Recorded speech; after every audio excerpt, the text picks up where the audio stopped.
Oke, selanjutnya, himpunan penyelesaian harga mutlak dari X tambah 1 per 2 kurang X lebih dari sama dengan harga mutlak dari X per X tambah 3 adalah titik.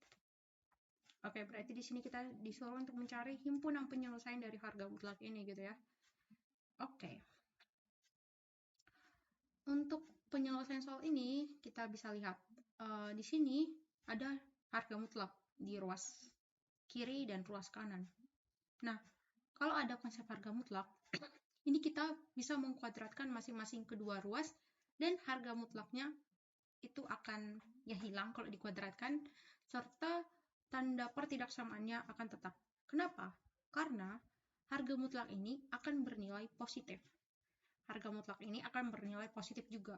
Sehingga kalau dia dikuadratkan, ya dia bakal positif.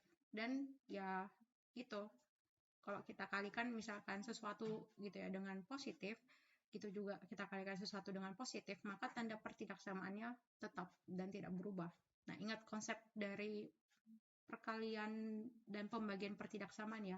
Karena tanda pertidaksamaan itu bergantung dari perkalian dan pembagiannya. Nah, gitu. Lalu, kita kuadratkan kedua ruas, atau ini juga kita bisa pindahkan ke ruas kiri. Jadi ya, seperti ini. Lalu, setelah itu, kita harus ingat konsep dari A kuadrat kurang B kuadrat sama dengan A tambah B kali A kurang B. Nah, sehingga ya dari sini kita akan membuat bentuk ini menjadi seperti ini. Jadinya X tambah 1 per 2 kurang X tambah X per X kurang 3 kali X tambah 1 per 2 kurang X per X tambah 3 lebih dari sama dengan 0. Lalu kita samakan penyebutnya. Yang lebih enak ya kali silang aja gitu.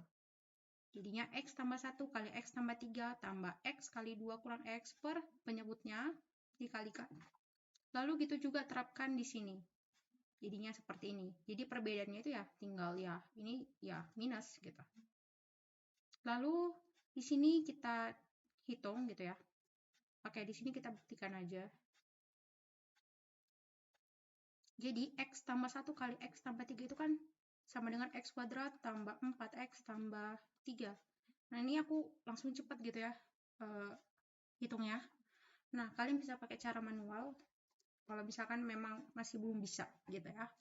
Gak apa-apa, ini belajar gitu ya. Bukan ngerjain apa ya, soal tes gitu. Tapi ya gak apa-apa sih. Jangan lupa latihan, itu aja yang paling penting. Dan harus tepat gitu ya. Nah, terus yang ini ya kalikan distributif, jadinya 2X kurang X kuadrat. Jadinya apa? Ini coret, ini jadinya 6X tambah 3. Ya, gitu ya. Nah, inilah dia. Terus yang ini jangan dikalikan. Kenapa? Ya karena penyebutnya sudah sama dengan yang ini. Jadi ya kalau udah bentuknya faktor gitu, faktor itu kan perkalian kan ya, perkalian faktor-faktor gitu. Ya, itu kan. Kayak faktor itu kan ya perkalian prima ya gitu kan, atau perkalian ya. Ya gampang ya gitu. Kalau faktor ya berarti perkalian gitu. Nah, jadi udah dalam bentuk kayak gini ya gak usah di kuadratin gitu. Karena ya ujung-ujungnya ya kan kita mau cari faktornya kan. Nah, gitu. Nah, gitu juga dengan yang ini. Berarti ya ini tinggal bedanya ya di minusin ya. X kuadrat tambah 4X tambah 3 kurang 2X tambah X kuadrat. Ini jadinya 2X kuadrat. Ini jadinya tambah 2X tambah 3. Nah, ini ya. Nah, jadinya ya udah dalam bentuk perkalian seperti ini, ya kita bisa lihat. Oh, ini ada yang definite positif nih. Nah, dari mana nih kita tahu definite positif gitu ya? Dari sini.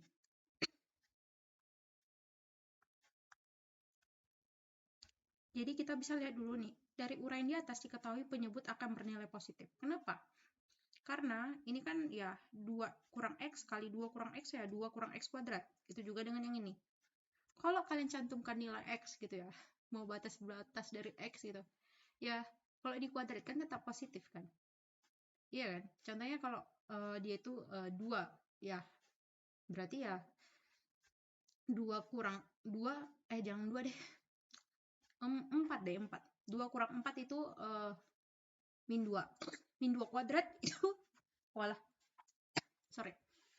Min 2 kuadrat tadi berarti jadinya berapa? 4 kan? Nah, berarti ya tetap positif. Nah, gitu. Jadinya dia bernilai positif. Nah, gitu. Jadi ya kalau udah positif ya abaikan aja ini. Terus yang ini juga akan bernilai positif. Oh, kok tahu gitu ya? Nah, supaya kalian tahu, cari diskriminan-nya ya. Cari diskriminan. Udah tahu kan rumus diskriminan? Yang bagi yang belum tahu, ya coba aku tulis ya. D itu sama dengan B kuadrat dikurang 4AC. Nah, berarti nanti kalian cari nih, A-nya 2, B-nya 2, C-nya 3. Substitusikan ke sini, kalau dia kurang dari 0, berarti dia definite positif. Kok tahu definite positif? Karena koefisien dari variabel X kuadratnya itu positif. Kalau dia negatif, ya definite negatif. Nah, gitu ya. Oke, ini positif, ini positif, ini positif. Oh, berarti ya tinggal yang ini lagi nih. Yang menjadi apa nih? Yang menjadi harapan gitu. Nah, jadinya ya kita hanya ngambil ini aja. Kalau udah definite positif, ya udah coret aja dah. Gak usah ambil yang ini aja diambil gitu.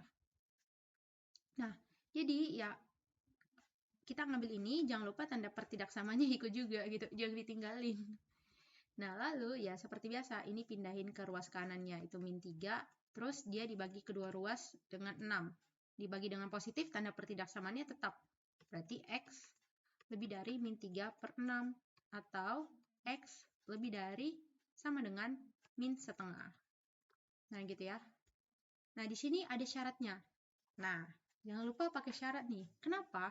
Karena di dalam penyebut atau dalam pecahan, penyebutnya itu nggak boleh sama dengan 0. Sehingga faktornya ini 2 kurang X dan X tambah 3 nggak boleh sama dengan 0. Nah, sehingga ya kalau kalian masukkan X-nya sama dengan 2 kan akan menghasilkan 0 kan ya. Gitu juga X sama dengan min 3. Makanya X-nya itu nggak boleh sama dengan 2 dan X nggak boleh sama dengan min 3. Nah, gitu. Nah, terus kenapa bisa jadi seperti ini gitu ya? Oke. Jadi gini. Jadi di sini kita coba iris semuanya. Iris. Wah, iris nih. Nah, di sini min setengah, bulatan penuh ya. Terus X-nya itu tidak boleh sama dengan 2. Berarti sini 2. Berarti dia itu gini. Kalau nggak boleh sama dengan 2 gini. Asalkan dia itu ini nggak boleh ikut gitu. Terus yang min 3 di sini dah.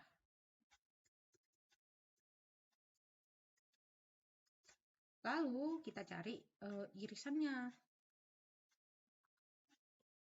Irisan yang memenuhi adalah yang ini.